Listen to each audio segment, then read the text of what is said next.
नमस्कार दोस्तों, मैं वीरेंद्र सिंह आपके अपने YouTube चैनल अपूर्व GS 24x7 पर आप लोग का पुनः एक बार स्वागत करता हूं।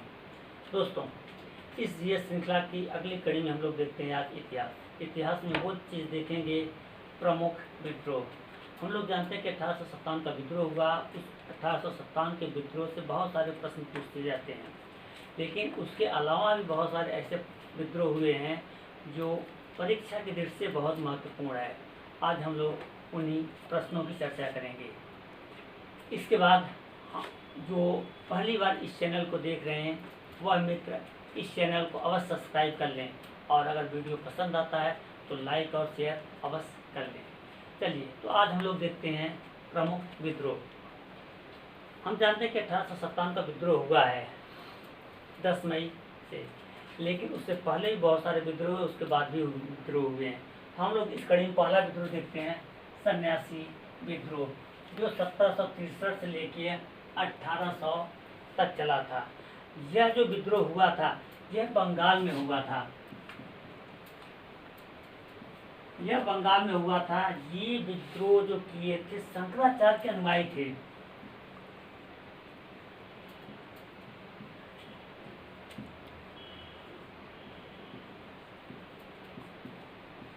ये शंकराचार्य के अनुयायी थे।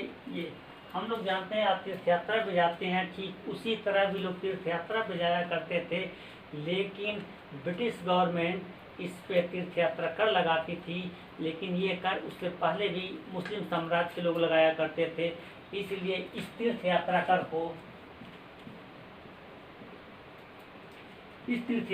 को हटाने के लिए ये शंकराचार्य के अनुयायी इसका विरोध करते हैं। परिणाम स्वरूप ये विद्रोह दबा दिया जाता है। इसके बाद हम लोग बात करते हैं दोस्तों, फकीर विद्रोह, जो 1776 से लेके 1777 तक चलता है। इस विद्रोह को बंगाल में चालू हुआ था। यह विद्रोह बंगाल में चालू होता है। इस विद्रोह को शुरू करने वाले हैं मजनून शाह चिराग अली।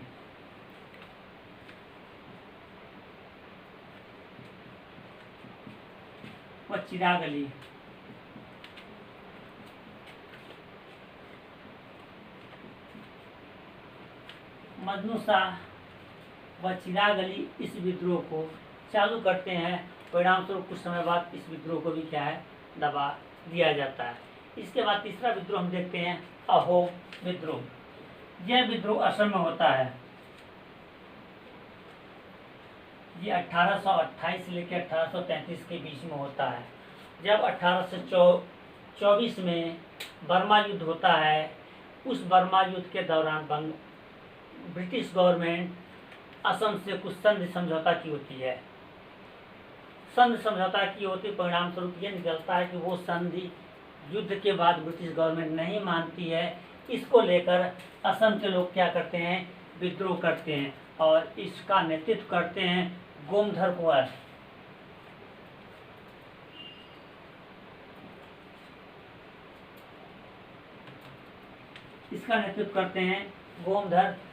और बाद में ये विद्रोह भी क्या किया जाता है, ब्रिटिश गवर्नमेंट द्वारा दबा दिया जाता है। अब इसके बाद हम लोग देखते हैं अगला विद्रोह देखते हैं, पागलपंथी। ये 1813 से लेकर 1831 के बीच में शुरू होता है। और यह जो पागलपंथी आंदोलन होता है ये भी बंगाल में चालू होता है। जब बंगाल में स्टार्ट होता है, इसको शुरू करने वाले हैं टीपू मीर और करम शाह।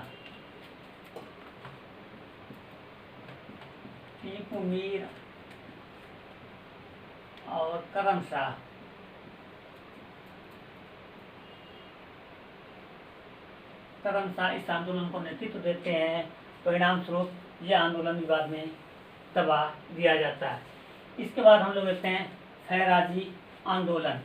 यह फैराजी आंदोलन 1820 से 1858 यानी 1857 जो क्रांति थी लगभग वहाँ तक यह जाती है। यह भी बंगाल में ही स्टार्ट होता है।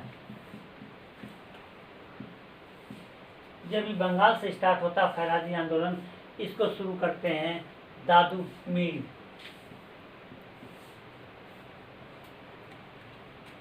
दादू मीर इसको शुरू करते हैं, लेकिन दादू मीर का एक स्टेटमेंट बहुत बढ़िया इसमें है कि समस्त भूमि अल्लाह की है या ईश्वर की है।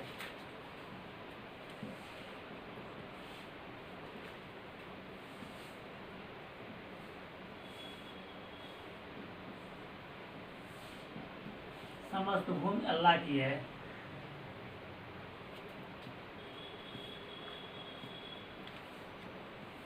ऐसा दादू मीर इसके लिए बोलते हैं, इस आंदोलन के लिए।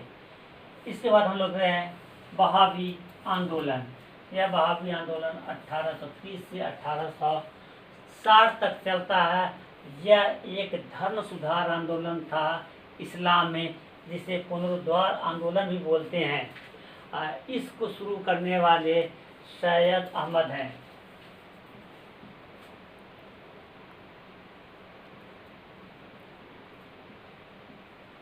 सैयद अहमद हैं, ये बरेली के रहने वाले हैं, रायबरेली के।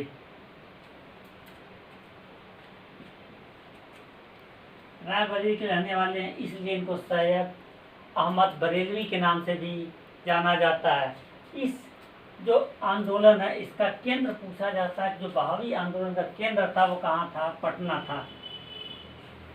इसका केंद्र पटना था। सबसे ज़्यादा कुछ नहीं पूछा था, बहावी आंदोलन का केंद्र कहाँ था? पटना था। यह सांप्रदायिक आंदोलन है यह, और इसमें स्टेटमेंट आता है मुसलमानों का, मुसलमानों द्वारा और मुसलमानों के लिए।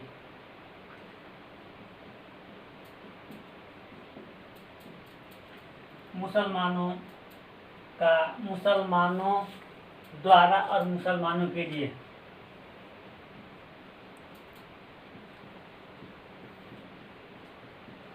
द्वारा और मुसलमानों के लिए।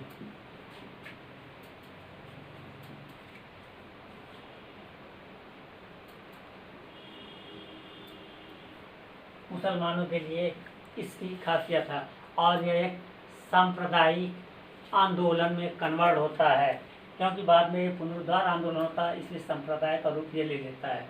इसके बाद हम लोग लेते हैं अगला आंदोलन। अगला है आपका कूका आंदोलन, जो 1840 से लेकर 1872 तक चलता है। यह सिखों का एक धार्मिक आंदोलन था, यानी सिख भी अपने धर्म को पुनरुद्धार करना चाहते थे, बुराइयां जो थी वह भी समाप्त करना चाहते थे, और इसका नेतृत्व देते हैं सेन साहब या भगत जवाहर मल इसकी शुरुआत करते हैं। जब यह शुरुआत करते हैं तो धार्मिक रूप में होता है,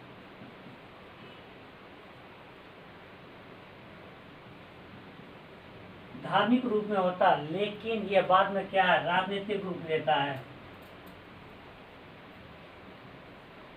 बाद में राजनीतिक रूप ले लेता है, और राजनीतिक रूप के तहत ये होता है कि इसमें 1863 में, बाद में 1863 में एक व्यक्ति आते हैं जिसका नाम है राम सिंह कूका। वह आंदोलन को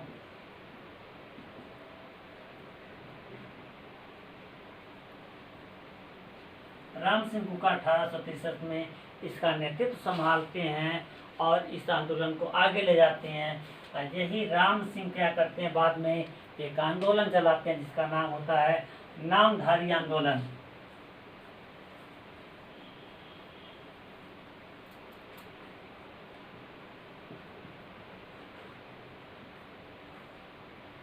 राम सिंह कूका बाद में एक नामधारी आंदोलन चलाते हैं, और यह सिख धर्म का धार्मिक से राजनीति में कन्वर्ट हो जाता है।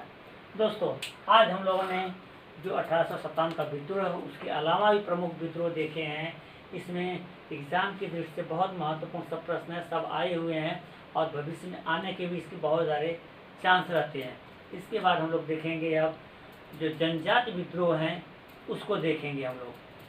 तो दोस्तों, जो इस चैनल को पहली बार देख रहे हैं वह चैनल को ज़रूर सब्सक्राइब कर लें, और साथ में बगल में लगे हुए आइकन बेल को प्रेस कर लें, जिससे समय समय पर आपको नोटिफिकेशन मिलता रहे। और पूरा वीडियो देखने के लिए आप लोगों का धन्यवाद। जय हिंद।